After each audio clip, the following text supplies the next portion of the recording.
Hello, we are now in the 2025 new Proton X50 compact SUV. So just driving now on the way back from Melaka on the North South Highway, and we're going to do some B roads after this. Before that, we've done already on the way down. We basically left Shah Alam, and then we ended up to the highway, exited to Pedas and took the B roads and all. So not too bad actually, very nice. The car, if you want to know more about the other details like the facelift details and all, you should look at our preview, which is like just on top here. You can say that the front end and the rear end, the new alloy wheels, the new front grille, the new front lower grille, and cosmetic changes outside, as well as the new dashboard inside, the new steering controls, the very big almost 15-inch screen, 14 point something inch screen or something like that. It's huge. It actually covers the whole car. And then a very minuscule instrument cluster display, which I think for senior citizens would be they will need proper glasses and all, let's put it that way. I mean, I can see, still can see, lucky I'm not that old. So anyway, average fuel consumption for this trip so far, over 200 kilometers, 200 and about 25 kilometers so far, another 100 over km more to go. Average fuel consumption is about 7.3 liters per 100 km driving normally and all. So what I suggest is, yeah, the fonts are small in this instrument cluster, and rev counter is tiny in this mode. So screen is huge, so it actually benefits the people in the car more than, I would say, yeah, the driver. Everything is easy to find and touch lah. Because it's so big, even the icons are huge. So maybe that's a plus point, I think. So yeah, there is a charger here on the contact, wireless charger on this one, and the rest is the new trimming and color, which makes the cabin very, very comfortable to be in, although it loses a bit of the character of the original dashboard and all.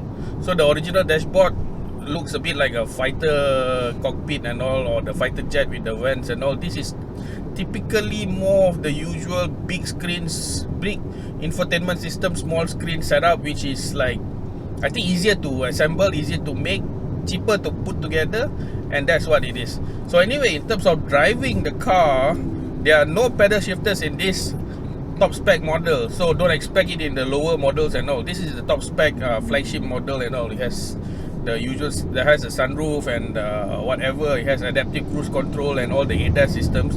You will find out about the ADAS systems in, as I said, the previous video. So yeah, you can hear that tick tick tick tick just now. So it works and all. So let's not get into that. You can see how it functions in the previous video. Adaptive cruise control also works on this trip. I used it for a while. Yes, it does work. But traffic was basically not that heavy, as basically it's taking out to Melaka on a weekday. Fine, no problems at all. So driving on the highway, very quiet. I think minimal road noise, minimal tire roar, tire clobber also not as bad, going through all the expansion bumps and all. So my coffee here also doesn't spill. Sound suppression and all, NVH overall for highway, around the usual highway speeds, are even a bit more than that, is good. Handling on the highway, I think it's actually okay until you go maybe 20 kilometers per hour over the national highway speed limit. And acceleration is good, because this new X50 actually has a new engine. It's a 4-cylinder 1.5 liter petrol turbocharged direct injection kind of engine and all. So over 180 horsepower, over 280 Newton meters of torque, which makes this 1.5 liter compact SUV very fast to drive NDP. And then the best thing about this new model is, I think, is aside from the engine, actually I think because it's a newer engine, there's more tank and all, Proton, and basically this is based on the Geely. The engine has better fuel management and tuning management or mapping and all. It actually works so well with this new, with the current DCT gearbox. I think it's a 7-speed, where throttle modulation and response is actually very good. So even in traffic jam, the DCT doesn't feel like a DCT. It doesn't have any small low speed jerks or whatever. It's actually quite good in traffic also, and on highways, even on this adaptive mode, which basically is like, I use it more than the sport, the eco, and the comfort mode, which basically is like, it suits to your driving style. So I like it a lot. On that point, the drivetrain, this one is so much better that I wish this was inside the X70, the larger car. If you seen another video I did where we all went down to Kota Kinabalu and drove the car, I think it's adequate, yes, but it's still sluggish. I think it needs to have this extra torque and horsepower, because in this car, and with this smoothness and all, the X50 performs so well indeed. I'd say that this engine, this drivetrain in all the other Protons that are on sale in Malaysia would benefit so much from what is this in this car. In terms of how it handles on B roads and all, SUV, you must remember, it can corner. The steering is very responsive. I think almost telepathic. Like if you really just move the steering wheel, the whole car will follow you. So it's a nice balance in terms of how it wants to turn. It's not super dirty, so it's just nice. In terms of how this car handles, there's on B roads and on corners and all, it actually likes to understeer, of course, because basically it's front wheel drive.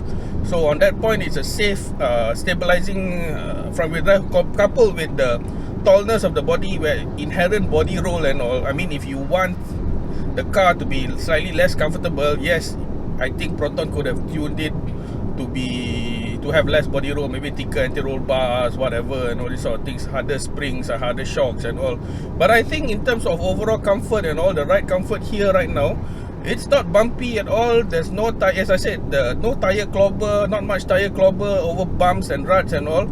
And it's composed even on most road situations, which is more important than really belting it down corners and all. So it's fine. It's a very nice car to drive over B roads.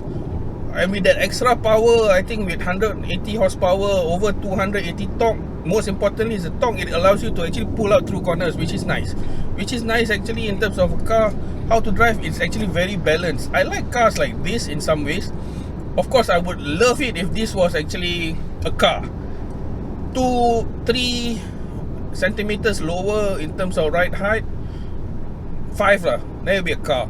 It'll be a total car, and it'll be a total belter in terms of how it would drive, say, up and down Genting Highlands or over B roads and all. But overall, it actually works as a city commuter or urban sort of SUV roundabout, you know, because this ride height actually allows you lots of clearance in terms of flash floods and all.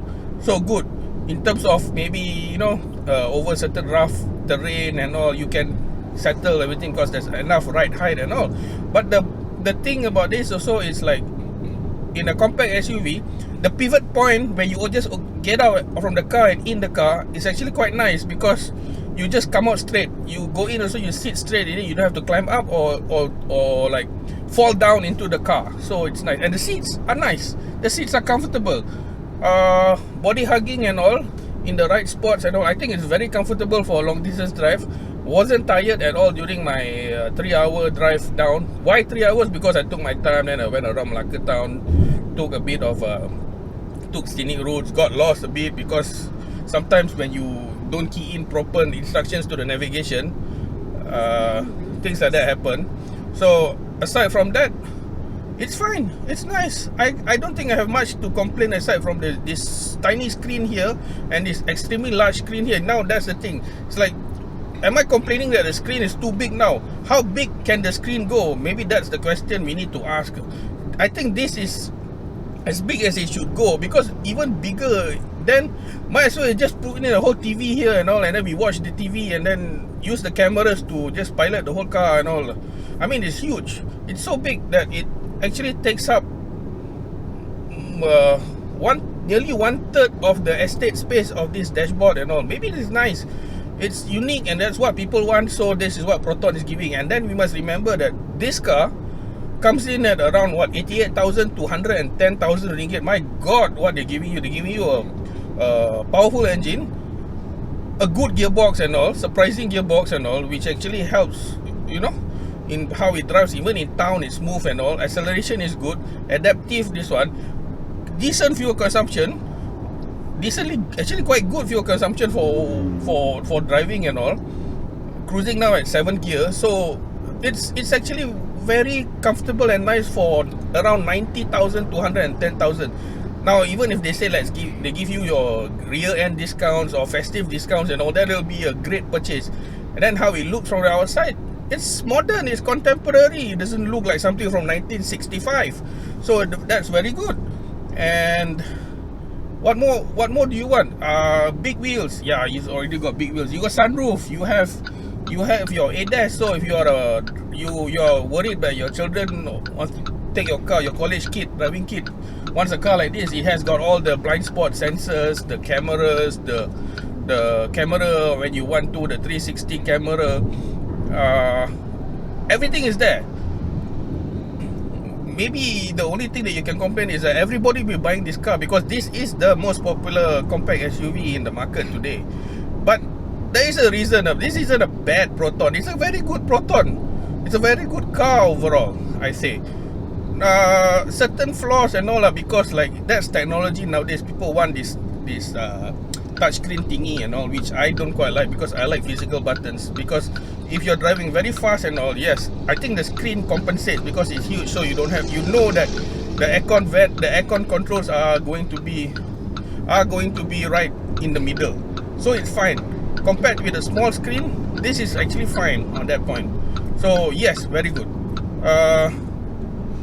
Now it also brings up to the point that Proton is now a joint venture company with China's Geely, and since we're in Melaka, I think it's a good thing to know. With after how many we've been independent for years and all as a country and all, and I think it's a good full circle thing that when the empire in Melaka started, the Malacan Empire started, they got help from the Chinese. When Admiral Cheng Ho came down to visit Melaka and all, there was a friendship and all. We had like all the Peranakan, the Baba Nyonya, you know, the Chinese, which integrated well in the community, the Nyonyas and all, the Babas and all. There was Princess Hang Lipo, who ended up, you know, staying on Bukit Cina in Melaka and all. So now, if you think about it, it's full circle. Maybe a good thing, you know.